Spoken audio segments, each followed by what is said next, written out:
मेरा नाम प्रणव है। मेरे घर के हालात इतने अच्छे नहीं थे। मेरे घर में बस मेरी माँ ही थी। मैं छोटा था तभी मेरे पापा गुजर गए थे।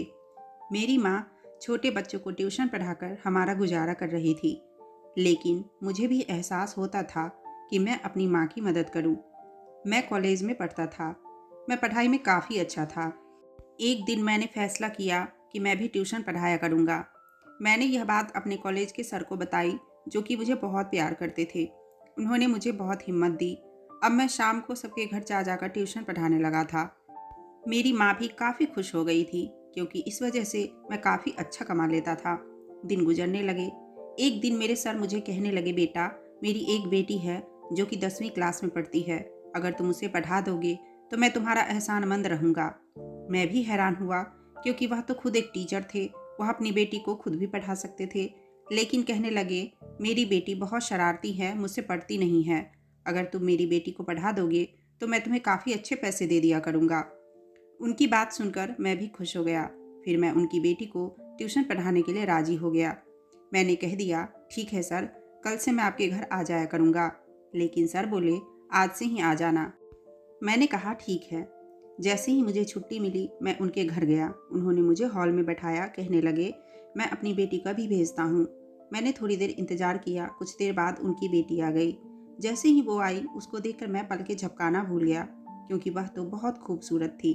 मुझे अपनी आंखों पर विश्वास नहीं हो रहा था कि जो मेरे सामने बैठी है वह कोई लड़की है या अप्सरा। इससे पहले मैं कभी किसी लड़की से बात नहीं करता था, क्योंकि मैं बहुत शर्मिला टाइप का लड़का हूँ। मेरी माँ ने मेरी परवरिश बहुत अच्छी की थी। मैं इकलौता था, इस वजह से काफ़ी सम्मान से उस लड़की से बात कर रहा था। कुछ देर मैंने उसे पढ़ाया। उसके बाद मैंने उसे कह दिया कि आज के लिए इतना ही काफ़ी है। यह कहकर मैं अपने घर चला गया। लेकिन मेरा दिमाग अभी भी उसी लड़की के बारे में सोच रहा था। उसका नाम तारा था। वह बहुत खूबसूरत थी। देखने से लग ही नहीं रहा था कि वह शरारती भी हो सकती है, जैसा कि सर बता रहे थे। पर अगले दिन मैं हैरान रह गया, क्योंकि मैं बिना बताए उसके घर चला गया था। जब मैंने उसे उस होलिये में देखा था तो मैंने जल्दी से अपनी आंखें झुका ली थी, क्योंकि मैं नहीं चाहता था कि मैं उसे देखूं। वह अपने फ्रेंड्स के साथ खेल रही थी। मैंने उसे बस एक नज़र देखा, लेकिन उसने जैसे ही मुझे देखा वह अंदर चली गई। कुछ देर बाद वह मेरे पास पढ़ने के लिए आ गई। इसी तरह एक सप्ताह बीत गए। एक दिन वो कहने लगी, सर, नेक्स्ट वीक मेरा टेस्ट है। मैंने उसे अच्छे से टेस्ट की तैयारी करवाई और उसे कहा कि तुम्हें इस टेस्ट में बहुत अच्छे नंबर लेकर आने हैं, क्योंकि मैंने तुम्हें बहुत अच्छी तरह से तैयारी करवाई है। मेरी बात पर कहने लगी, नहीं सर, मैं अच्छे नंबर तो नहीं ला सकती, लेकिन मैं पास ज़रूर हो जाऊंगी। उसकी बात से मैं हैरान हो गया। इससे पहले कि वह रो देती, मैंने उसे कहा, चलो ठीक है, लेकिन अगर तुम फेल हो गई तो फिर? वह कहने लगी, फिर सर आप मुझे कोई भी सज़ा दे देना, मुझे मंजूर है। उसकी बात पर मैं शरारती अंदाज में मुस्कुराने लगा। मैंने कह दिया, ठीक है, अगर तुम फेल हुई तो मैं तुम्हें सजा दूंगा। मैं इंतज़ार करने लगा कि कब वो टेस्ट में फेल हो जाए और मैं उसे कोई सजा दूं।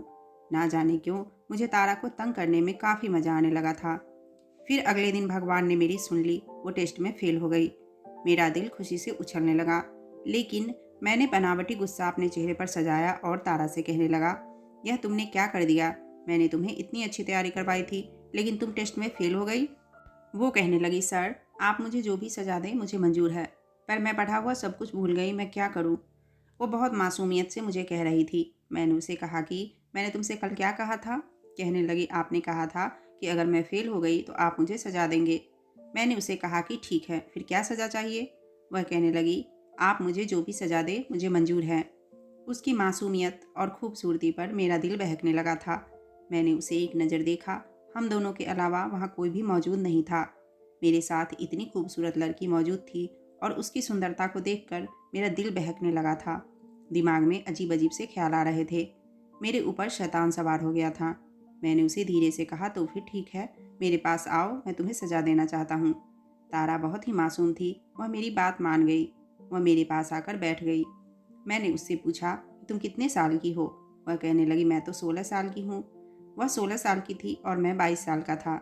मैंने उसे कहा कि मैं तुम्हें कोई भी सज़ा दूंगा तो क्या तुम अपने घर वालों को वह सज़ा बता दोगी? वह कहने लगी, नहीं सर, मैं अपनी सज़ा क्यों बताऊंगी? अगर ऐसा किया तो पापा मुझ पर गुस्सा होंगे, क्योंकि आपके पढ़ाने के बावजूद मैंने अपनी पढ़ाई पर ध्यान नहीं दिया। इसलिए ये सज़ा किसी को भी मैं नहीं बताऊंगी। मैं खामोश हो गया। उसके गुलाबी होठ देखकर मेरा दिल चाहा उसे बाहों में भरकर चूम लूं, लेकिन मेरा दिल यह करने से इनकार कर रहा था। कहीं ना कहीं मेरी माँ की दी हुई अच्छी परवरिश ने मुझे रोक दिया था। इसलिए मैंने उससे कहा कि नहीं, मैं आज तुम्हें सज़ा नहीं दूंगा, लेकिन अगर तुमने आगे से किसी भी टेस्ट में इस तरह की गलती की और फेल हो गई तो मैं तुम्हें सज़ा ज़रूर दूंगा। चलो आज के लिए माफ़ कर देता हूँ। तो वह खुश हो गई और मैं वापस से उसे पढ़ाने लगा। एक दिन मैं कॉलेज में ही था जब सर मेरे पास आए और कहने लगे, बेटा मुझे तुमसे कोई बात करनी है। मैंने कहा, हाँ सर कहिए। उन्होंने कहा, मुझे तुमसे तारा के बारे में बात करनी है। यह सुनकर मैं हैरान हो गया कि अचानक उसके बारे में क्या बात करनी है। फिर वह कहने लगे, बेटा मैं चाहता हूँ कि तारा तुम्हारे घर कुछ दिन के लिए चली जाए। उनकी बात सुनकर मैं हैरान हो गया था कि आखिर वह ऐसा क्यों चाहते हैं। वह कहने लगे, बेटा मैं तुम पर विश्वास करता हूँ, तुम बहुत अच्छे लड़के हो, इसलिए मैं चाहता हूँ कि मेरी बेटी तुम्हारे पास ही कुछ दिन के लिए रहे, क्योंकि मुझे कुछ दिन के लिए इस शहर से बाहर जाना है, कुछ काम है। लेकिन इस शहर में मेरा कोई नहीं है जिसके पास मैं अपनी बेटी को छोड़ दूँ। मैंने यही सोचा कि तुम उसको पढ़ाते हो, इसलिए मैं उसे तुम्हारे पास ही छोड़ देता हूँ। तुम्हारे घर पर तुम्हारी माँ है, उसका ख्याल रख लेगी। मैंने सर की बात सुनी तो मैं सोचने लगा कि क्या फैसला करूँ। फिर मैंने उनको कह दिया कि कोई बात नहीं, मैं आपकी बेटी को अपने घर पर ही पढ़ा दूंगा। लेकिन अंदर से मेरा दिल घबरा रहा था, क्योंकि मैंने बहुत मुश्किल फैसला ले लिया था कि ऐसा कैसे हो सकता है कि मैं तारा को अपने घर पर देखकर अपने दिल को संभाल लूँ। इतनी खूबसूरत लड़की मेरे साथ रहने वाली थी। लेकिन फिर मैंने सोचा, माँ तो घर पर ही होंगी, मैं उसे अपनी माँ के पास ही सुला दिया करूँगा। यही सोचकर मैंने सर को हाँ कर दी। फिर सर मुझे अपने साथ अपने घर ले गए। सर ने शायद तारा को फ़ोन करके तैयार रहने के लिए कह दिया था। उसके साथ एक छोटा सा बैग भी था। तारा काफ़ी उदास थी। सर उसे समझाने लगे, बेटा देखो, अपने टीचर को तंग मत करना। अब यह आपको आज से पढ़ाएंगे और उनकी माँ आपका ख्याल रखेंगी। मैं इन पर भरोसा कर रहा हूँ, लेकिन तुम शरारती हो। मुझे डर है कि कहीं इनको तंग ना करो और वो तुम्हें डांट ना दे। इसलिए मैं चाहता हूँ कि उन्हें तंग मत करना। वो जैसा कहे वैसा करना, उनकी हर बात मानना।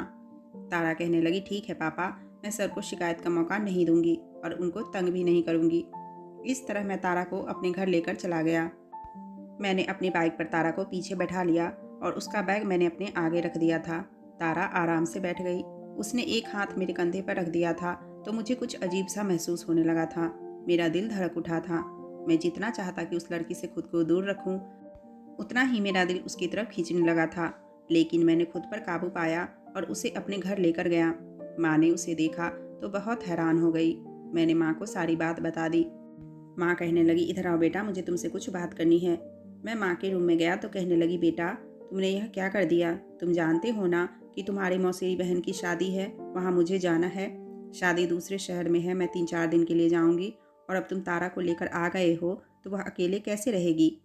माँ की बात सुनकर मेरे दिमाग में आया कि मैं तो भूल ही गया था, उनको तो एक शादी में जाना है। अब मैं क्या करता?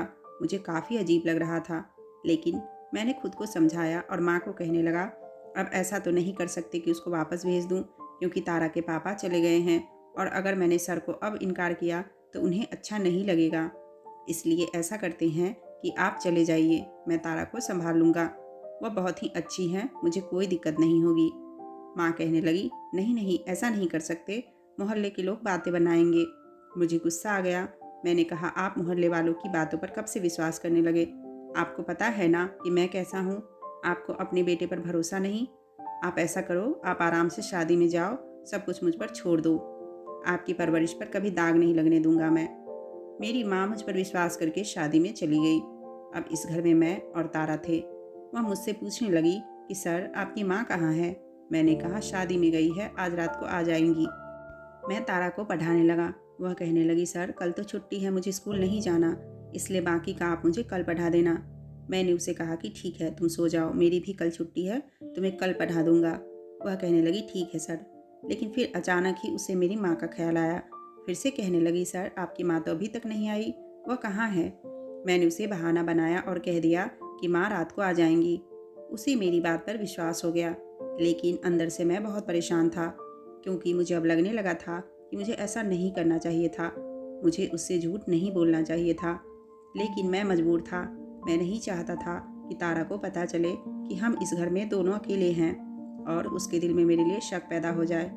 वह अपने रूम में जाकर लेट गई तो मैं भी अपने रूम में आ गया। मैं गहरी नींद में था, तभी मुझे ऐसा लगा जैसे अचानक आधी रात को मेरे रूम का दरवाज़ा खुला हो। मेरे रूम में अंधेरा था।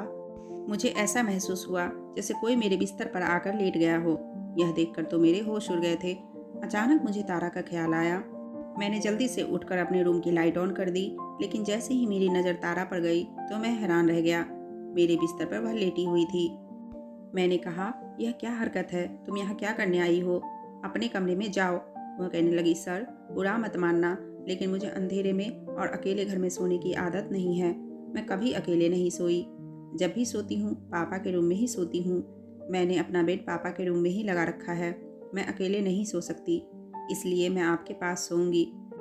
मैंने उसकी बात सुनी तो उसके पागलपन पर मेरा जी चाहा अपना सर दीवार पर मार लूं। कैसी लड़की है जो मेरे साथ सोने में इसे शर्म महसूस नहीं हो रही। मैंने उसे कहा, तारा तुम इतनी छोटी भी नहीं हो। तुम तो जानती हो ना कि हम दोनों एक रूम में नहीं रह सकते। क्या ये भी तुम्हें समझाना पड़ेगा? वह कहने लगी, मैं जानती हूँ, लेकिन क्या करूँ, मैं मजबूर हूँ। मैं कभी भी अकेले नहीं सोई हूँ। मैं बहुत देर से अकेले रूम में सोने की कोशिश कर रही थी, लेकिन मुझे नींद नहीं आ रही थी। मुझे बहुत ज़्यादा डर लग रहा था। मैं बहुत मजबूरी में आपके पास आई हूँ। मैंने सोचा चुपचाप आपके पैरों की तरफ सो जाऊंगी, लेकिन अकेले कमरे में नहीं सोऊंगी। यह कहकर उसने रोना शुरू कर दिया। उसके आंसू ने मुझे अंदर तक बेचैन कर दिया। मैंने जल्दी से कहा, चुप हो जाओ। मैं सोच रहा था कि अब क्या करूं, इसलिए मैंने फैसला किया कि एक दूसरा कंबल निकालकर उसे बेड पर सोने को कह दिया और मैं नीचे ज़मीन पर बिस्तर लगाकर सो गया। मैं अंदर ही अंदर खुद के ऊपर गुस्सा कर रहा था कि मुझे याद क्यों नहीं था कि माँ को शादी में जाना है। वह घर पर नहीं होंगी तो मैं कभी भी तारा को अपने पास नहीं लाता, लेकिन अब वह मज़े से सो रही है और मुझे ज़मीन पर सोना पड़ रहा है। वो बहुत ही छोटे नाइट सूट में थी और ऊपर से कंबल भी नहीं ओढ़ रखा था। पूरा कंबल उतार के फेंक दिया था। मेरी नज़र बार बार उसके ऊपर जा रही थी और मेरा दिल बेकाबू हो रहा था। मैंने जैसे तैसे खुद पर काबू किया, लेकिन मैंने सोच लिया था कि अब मुझे आगे क्या करना है। अगले दिन मुझे काफ़ी गुस्सा आ रहा था। तारा जल्दी उठ गई थी। मैंने उसे गुस्से में कहा, यह क्या हरकत है? मैंने फैसला कर लिया कि आज मैं उसे डांट कर ही रखूँगा, कि उसे पता चल जाएगा कि उसने रात को क्या हरकत की है। इसी तरह जैसे ही मैंने उसे पढ़ाना शुरू किया तो मैंने उसे काफ़ी डांटा। मैंने गुस्से में उसे एक थप्पड़ भी मार दिया तो वह अपना गाल पकड़े मुझे हैरानी से देख रही थी। मैंने उसे यह थप्पड़ जानबूझकर मारा था ताकि रात को वह मेरे करीब ना आए। मैं नहीं चाहता था कि जज्बात में मैं कोई गलत कदम उठा लूँ। तारा भी समझ गई थी। बड़ी बड़ी आंखों में आंसू भरकर कहने लगी, ठीक है, मैं अब आपको कभी तंग नहीं करूँगी। मैं वापस अपने घर चली जाती हूँ। लेकिन मैं भी मजबूर था, मैं उसे वापस नहीं भेज सकता था। 3 दिन ऐसे ही गुजर गए। मुझे बहुत बुरा लग रहा था, लेकिन उसके बाद तारा ने अपने पापा को बता दिया तो सर ने मुझे कुछ नहीं कहा। वह शर्मिंदा थे। कहने लगे कि मैं माफ़ी चाहता हूँ। मैं जानता था कि मेरी बेटी शरारती है, वह कोई ना कोई ऐसी हरकत ज़रूर कर देगी। मैंने सर को कहा, कोई बात नहीं, मैं जानता हूँ तारा अभी छोटी है, उसे समझ नहीं है। लेकिन अगले दिन सर ने कह दिया कि तारा अब तुमसे नहीं पढ़ेगी। इस तरह अब वह मुझसे नहीं पढ़ती थी, लेकिन मेरा गुजारा तो फिर भी चल रहा था। मैं धीरे धीरे तारा को भूल गया था, लेकिन दिल के किसी एक कोने में वह अभी भी बसी हुई थी। जब मैंने उसको थप्पड़ मारा था और उसकी आंखों में आंसू आए थे, उस पल को मैं याद करता हूँ तो दिल में एक टीस होती है। मैं नहीं चाहता था मेरी वजह से तारा की आंखों में आंसू आए, लेकिन उस समय तारा को थप्पड़ मारना ज़रूरी था। नहीं तो वह उम्र के जिस दौर में थी कभी भी बहक सकती थी, और मैं भी उसी नाजुक हिस्से में था। हम दोनों की उम्र बहक जाने वाली थी। उस समय मैं कुछ गलत कर जाता तो ज़िंदगी भर खुद से नज़र नहीं मिला पाता, ना ही अपनी माँ के सामने नज़र उठाकर बात कर पाता। इसलिए मजबूरन तारा को सही राह दिखाने के लिए उसे थप्पड़ मारना ज़रूरी था।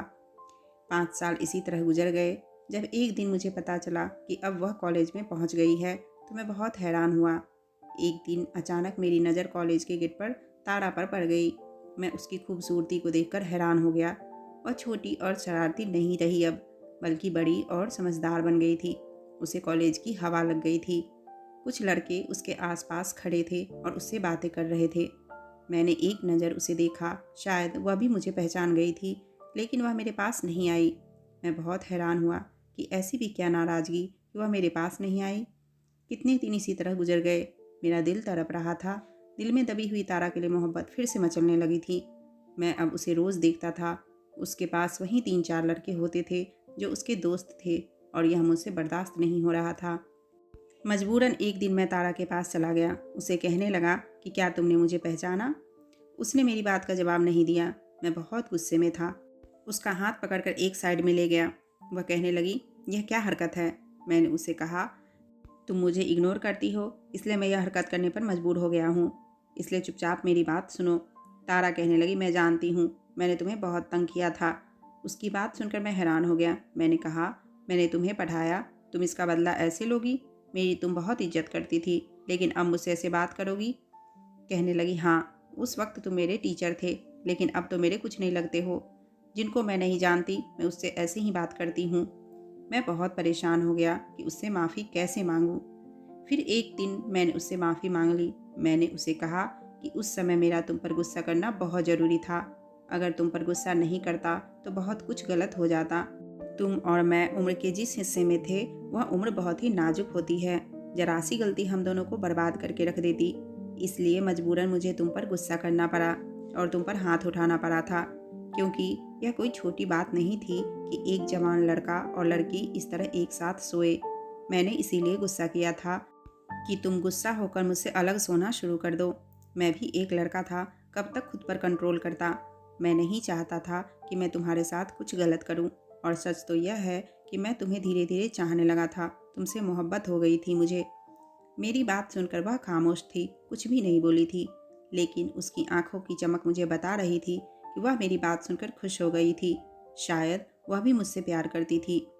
वह चली गई, लेकिन मैं जानना चाहता था कि उसके दिल में क्या है।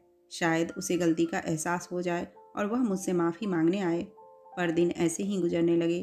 तारा मेरे पास नहीं आई। कुछ दिन ऐसे ही गुजर गए। एक रोज़ किसी ने मुझे पीछे से आवाज़ लगाई। जैसे ही मैंने पलट कर देखा तो तारा थी।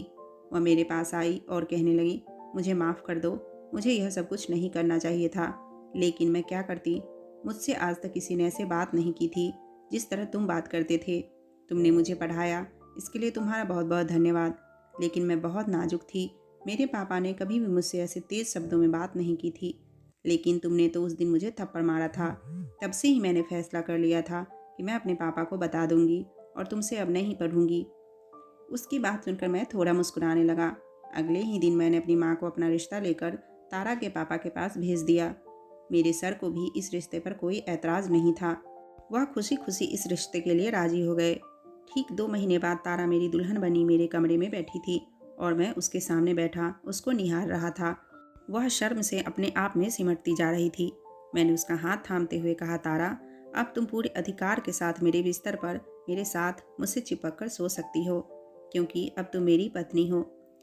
यह कहकर मैंने तारा का होठ चूम लिया और वह भी शर्माते हुए मेरे सीने से लग गई।